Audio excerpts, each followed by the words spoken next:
going on, everybody? So I saw this video. It's this channel that I watch, Sidewalk Talk. And this guy, he brings up some good topics. You know, I like his stories. A lot of real stuff. If you guys haven't checked him out, check him out, Sidewalk Talk. But he brought something up today. And it was about traveling, you know, out of your zone. But, you know, being safe, because some of these small towns, they run a certain way. You know, they have a lifestyle of a certain lifestyle that is not, it's not of the metro, right? It's not, you know, a melting pot of culture. It's a lot one-sided.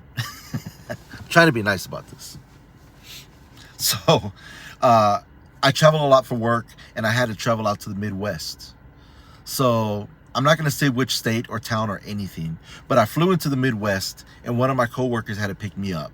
So he picked me up. We're traveling around town for business. And in between that, he's like, hey, just in case something ever happens, I got my heater in my bag, but I also got one in my glove compartment. So there's one in there if something ever popped off. And I'm like, damn, bro, like, that's crazy. Like, you know, when I drive around with my thing, I never let people know that I got one on me, you know.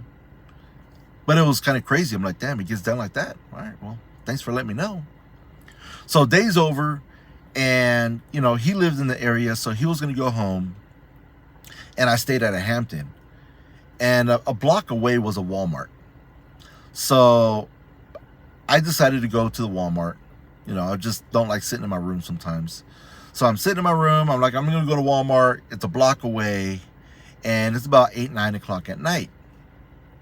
I'm walking to the Walmart, and a truck full of dudes pass by, and they're just screaming at me from the side, you know, when they're passing by. And I'm like, I'm trying to pay no attention, right? So they passed by again. They made a U-turn, passed by again, but they're passing by a little bit more closer and saying racial things to me while I'm walking to the Walmart. Now I'm kind of like, okay, well, shit's about to pop off. I need to get into the Walmart so people can see that there's, you know, at least there's a camera that catches this. Because if I get caught up in the parking lot, like, this could be all bad for me. So I'm getting closer to the Walmart, you know, closer and closer. And these guys pull up right next to me. And they're yapping. And I walk into the Walmart. And I turn around, they're gone. What I'm getting at, people, is there's still freaking towns like that. Come on, man.